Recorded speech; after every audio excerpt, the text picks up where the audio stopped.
Ce jour dédié pour l'élévation de l'âme de Simcha Bat Miriam Zichron Livracha. La question de Ishaï. Pourquoi Hachem, alors que c'est un être parfait et qui a tout ce qu'il veut, pourquoi est-ce qu'il avait besoin de nous créer? Ok. Question super basique, super importante, qu'il faut bien définir. D'abord, Chas Shalom, Dieu ne plaise de dire que Dieu a un besoin. Alors, s'il n'y a pas de besoin car il est parfait, alors pourquoi il nous crée? S'il nous crée, c'est parce qu'il y avait un manque. Il y avait un besoin. Alors, il y a un problème ici. Alors, on va expliquer un peu. Comment nous fonctionnons? Un être humain, quand il veut quelque chose, pourquoi il veut? Parce qu'il y a un pourquoi. Peu importe lequel. Tu veux manger, pourquoi? T'as faim. Tu veux dormir, pourquoi? T'es fatigué. Chaque action qu'on fait est motivée par une raison. On va parler en technique, en jargon plus les spécialistes, d'accord? T'as le stimulant, t'as le stimulus et le résultat. Donc quelqu'un maintenant agit, forcément il y a un stimulus. Qui est plus grand, le stimulus ou le résultat? Stimulus. Parce qu'il peut créer, peut provoquer le résultat. S'il n'y a pas de stimulus, il n'y a pas de résultat. Celui qui est créateur de l'autre, il est plus grand que l'autre. Si Hachem veut créer un monde, il y a eu un stimulus qui a provoqué cela. Qui est plus grand, Hachem ou le stimulus? Le stimulus. On va répéter comme à l'école, Hachem, Hachem. Si Hachem a voulu une chose à cause d'un stimulus, qui est plus grand, le stimulus? S'il n'y avait pas de stimulus, Dieu n'aurait pas voulu. Donc, stimulus, il est plus grand qu'Hachem. Il faut dire que Hachem, il y a un autre Hachem qui est avant lui, qui s'appelle Hachem 1. Le number one. Ok? Attends, Hachem 1, il a créé le Hachem que nous connaissons. Pourquoi il a créé? Il avait une raison. Qui est un stimulus aussi. Donc on voit que le HM1, le number one, il a aussi un stimulus. Donc qui est plus grand, stimulus ou le number one? Stimulus. Comment on appelle celui-là? Le one. D'accord? C'était au-dessus du number one qu'a créé HM. Et lui aussi, quand il a créé le number one, alors il a aussi un stimulus. Alors on n'en finit pas. Alors il faut dire que tout au sommet de la hiérarchie, c'est HM. Et HM, il veut, mais pas comme nous. Et là, le piège. Nous, on fait une projection de notre système de fonctionnement sur Hachem. Si moi je veux, il y a forcément une raison qui a fait. Et la raison est plus grande que moi. Donc, si Hachem a voulu, il y a forcément une raison aussi. Donc, la raison est plus grande que lui et j'arrive à un problème. Il faut comprendre que Hachem fonctionne différemment que nous. Comment il fonctionne? Il veut. Pourquoi il veut? La réponse, un peu dure à comprendre. Il veut parce qu'il veut. Je vais essayer d'expliquer cela un peu mieux. Il y a un jeu philosophique très sympathique où tu dis une phrase la plus anodine qu'il puisse y avoir. Quelqu'un veut dire une phrase? Vas-y, Simon. Ne réfléchis pas trop. Une phrase bête. Hein? C'est trop dur d'être intelligent. Il y a quelqu'un de moins intelligent. J'ai une feuille sur mon bureau. Très bien. Pourquoi? Parce que j'ai posé là-bas. Bon. Pourquoi j'ai posé cette feuille sur son bureau? Cette feuille, mettre cette feuille-là ici. Parce que vous avez besoin de la lire. On rappelle. Alors, pourquoi j'ai besoin de cela? Pour me rappeler du nom qui est écrit. Ok. Pourquoi il fallait que je me rappelle du nom qui est écrit? Parce que j'ai un problème de mémoire. J'aurais pu l'apprendre par cœur. Pourquoi j'ai un problème de mémoire? L'être humain est comme ça, il n'a pas tout ce qu'il photographie, tout ce que ses yeux voient et ce qu'il entend, c'est dans la mémoire cachée, mais c'est pas dans la mémoire vive. Pourquoi c'est comme ça? Il y a deux réponses. Le non-religieux dit, c'est la nature. Le religieux dit, c'est Dieu. Donc on a vu ici qu'au bout de 4-5 fois que je réponds à la question pourquoi, j'arrive à Dieu ou la nature. La nature en valeur numérique en hébreu, Elohim. Hateva, la nature en hébreu, valeur numérique, Elohim. C'est la même chose. Enfin, la nature, les forces de la nature sont gérées par Hachem. Autre phrase anodine. J'aime les hamburgers. Pourquoi? Ça, c'est super rapide. Parce que c'est ta nature. Donc, parce que Hachem t'a créé comme ça. Voilà. C'est trop rapide là. Une autre phrase, anodine. Des étoiles dans le ciel. Pourquoi des étoiles dans le ciel? Ça aussi. C'est la nature, Hachem a voulu. Je veux me marier.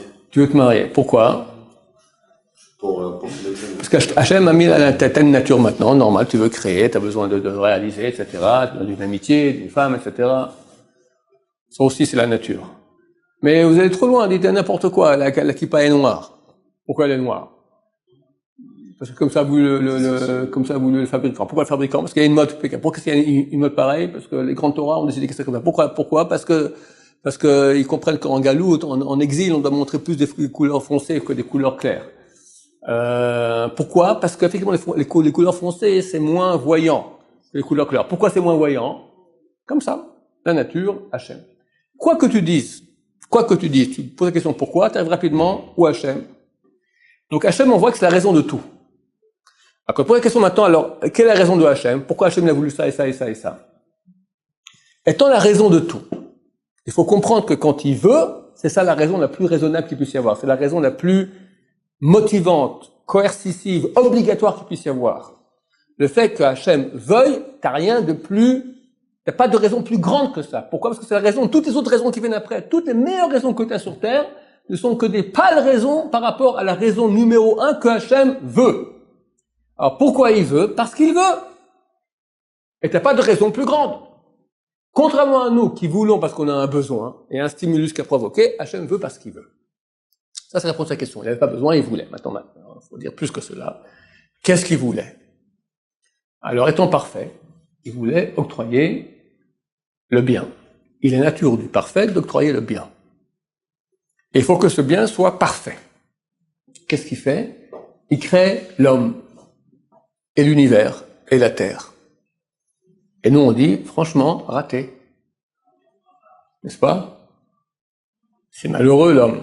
Regarde-moi toute la souffrance qu'il y a. Regarde-moi. Dès qu'il est né, déjà, il se met à pleurer. Il a raison, le pauvre. Et après, il a commencé à marcher. Et à parler, à apprendre à lire et à écrire. Vous aurez des enfants, vous allez voir comment c'est difficile. Le bac, chez Mishmor. Et après, toute sa vie, travailler en espérant ne pas se ramasser une sale maladie, un sale accident, un sale redressement fiscal, un sale divorce, un sale enfant. D'accord? Aujourd'hui, c'est terrible tout ce qu'il peut s'y avoir. Et pour finir sous terre, 1 mètre sous terre. Et avant quelques bonnes années de sénilité. C'est ça? Alors, qu'est-ce qu'a voulu Hachem? Réponse. Hachem avait 2 options. Soit me donner maintenant tout le bien qu'il peut donner. Et le bien le plus grand qu'il puisse donner, c'est lui-même. Il est la source de tout le bien. Il me donne tout. À tout l'être humain. Tout. Tiens, prends, voilà, prends-moi. Soit, il me dit, écoute, je te propose moi, mais à condition. Tu bosses, dans moi, pour moi, tu deviens un collaborateur, tu fais un avec moi. Tu deviens un non-collaborateur, tu n'es pas avec moi. Tu deviens un ennemi, tu es encore plus loin. En fonction, tu seras un avec moi, tu recevras de moi-même. Beaucoup vont rater.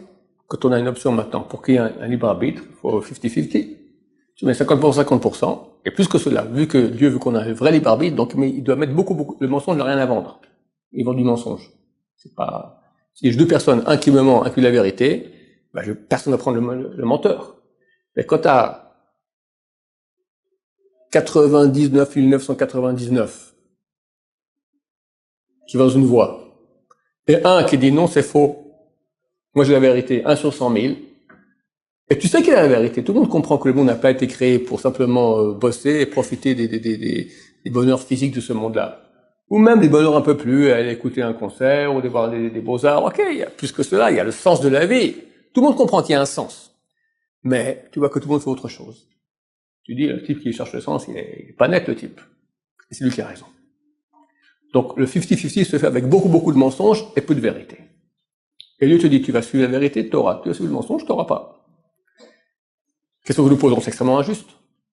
Parce qu'il y aura beaucoup de mal, beaucoup de souffrance. Réponse. Dieu choisit cette option-là et pas celle-là. Pas celle de tout donner à tout le monde gratuitement. Pourquoi? Parce que s'il donne à tout le monde gratuitement, alors il ne pourra pas donner. Parce que qu'est-ce qu'il est, lui? Il veut qu'on soit comme lui, il veut qu'on fasse un avec lui. Un avec celui qui est. Hachem, sa définition, c'est est, c'est l'être suprême. Son nom Yud Kei Vav Kei, c'est une contraction de Hayah Vav Kei, celui qui était, est et sera. Être. Et vous nous donnez la faculté d'être, optimale, divine. Chacun, tu as dit il y a quelques minutes, tu veux te marier. Pourquoi? Tu sens que quand tu vas te marier, tu vas plus être, tu vas donner, tu vas avoir des enfants, tu vas créer une famille. On veut, chacun de nous, il tend à être. C'est ça le plus grand bonheur qu'il puisse y avoir. Parce qu'on a une source qui est Hachem, qui est. Donc plus on va réaliser cela, plus on va être, plus on va se réaliser, plus on est heureux. Maintenant, pour se réaliser, il faut que je puisse être. Si tout m'est donné gratuitement, j'ai la vérité, j'ai pas d'autre option, je suis un robot. Je prends un robot maintenant, je le programme, et devient super actif. Il fait les plus grands kiffs que tu as sur Terre. Et tout ce qu'il fait est programmé. Est-ce qu'il est? Il n'est pas. C'est un robot. Donc Dieu avait le choix de donner maintenant à 7 milliards de robots, l'humanité entière kiffe, et t'as les robots qui kiffent. D'accord? Mais des robots! Ah, qu'est-ce qu'on kiffe, ah, qu'est-ce qu'on kiffe, ah, qu'est-ce qu'on kiffe. Ou bien être émette. Et dire, moi, je veux pas jouer des jeux comme ça, de te faire kiffer alors que t'es rien, et tu sais que t'es rien, c'est pas un vrai kiff. Je dis maintenant, tu vas être avec moi vraiment. Comme moi je suis, tu vas être. Le seul être au monde qui a du libre arbitre. Ni les pierres, ni les végétaux, ni les animaux, ni les anges. Que l'être humain. Un point tel que quand Dieu voulait créer l'être humain, les gens se sont révoltés, ils ont dit, mais jamais de la vie, ça va pas. Les gens vont croire qu'il y a plusieurs dieux. Vraiment, Dieu, après, il a dû descendre l'homme du ciel, mais ici sur terre, de peur que les gens croient qu'il y a un autre Dieu, parce qu'il y a un autre qui décide. Personne décide, c'est lui qui décide pour tout le monde. Qui sera minéral, quel végétal, quel animal, quel ange. L'être humain, il dit, je fais ce que je veux. Puis, révolté. Mais grâce à cela, il peut être. Alors, pour pouvoir être, il faut mettre les deux options. Et en fonction de tes choix, tu auras plus d'être. Donc, quelque part, c'est limitant, parce que tu n'as pas tout ce que Dieu peut donner, mais d'un côté, au moins, tu es. Et si Dieu avait choisi l'autre option de donner à tout le monde, il n'y aurait pas d'être non plus. Je voudrais dire une chose qui est importante. Même maintenant, ceux qui vont faire beaucoup de péchés, il faut comprendre que le péché est dans le monde du fini. La seule chose qui est infinie, c'est Hachem. Et ce qu'il a avec lui. Les mitzvot, la Torah, etc. La volonté de Dieu, elle est infinie comme lui. Le contraire de la volonté de Dieu, il est fini. Donc même quelqu'un va faire les 400 coups, les 400 millions de coups toute sa vie. D'accord? Tout ce que Hachem interdit, il le fait exprès contre. D'accord? Et se ramasser une facture salée, une tuile. D'accord? Mais un beau jour, elle finit. Après 1 million d'années dans les enfers différents. D'accord? Il a fini, il a purgé sa peine. Combien ça vaut 1 million d'années par rapport à l'infini? 0. Donc même si tu as fait une mitzvah, tout le monde fait au moins une mitzvah dans sa vie. Une mitzvah, le mot mitzvah, c'est le nom de Dieu, Yud Kei Vav Kei. Je vais me rappeler, j'ai trop de fois répété, d'accord? Une mitzvah dans sa vie, déjà, il a droit à l'infini. Ça valait la peine de créer l'être humain, avec toutes les erreurs qu'il peut faire, parce que même pour une mitzvah qu'il va faire, il a droit à l'infini, un petit infini. Si maintenant il peut gagner beaucoup pour des millions de mitzvot faites avec amour d'Hachem, il va faire un avec Hachem, le plus grand kiff possible et imaginable. Des questions là-dessus? Oui. Hachem s'est créé des besoins. Non, c'est pas comme nous. Il a une volonté. C'est pas un besoin. C'est une volonté. Pourquoi il veut? Parce qu'il veut. Il faut comprendre qu'il ne faut pas faire de projection de notre façon de réfléchir sur Hachem. Là, on arrive à des problèmes. Il est différent que nous. Comme c'est écrit, vos pensées ne sont pas les miennes. C'est une question, Ethan? Vous avez dit tout à l'heure que les anges, enfin, que les gens allaient croire que les hommes, il y avait plusieurs dieux. Ouais. Mais c'est qui ces gens-là? C'est écrit que lorsqu'après le premier homme a péché, Dieu l'a fait descendre du ciel ici sur terre, parce qu'il dit il va faire la révolution comme il a fait. Tu vois bien qu'il y a des grands révoltés contre Hachem dans le monde. D'accord? Il va faire ça là-haut. Il a dit bon, descends en bas, ça suffit déjà, c'est déjà suffisamment hard en bas pour pas que tu sois là-bas en haut. Baruch Adonai, l'olam amen.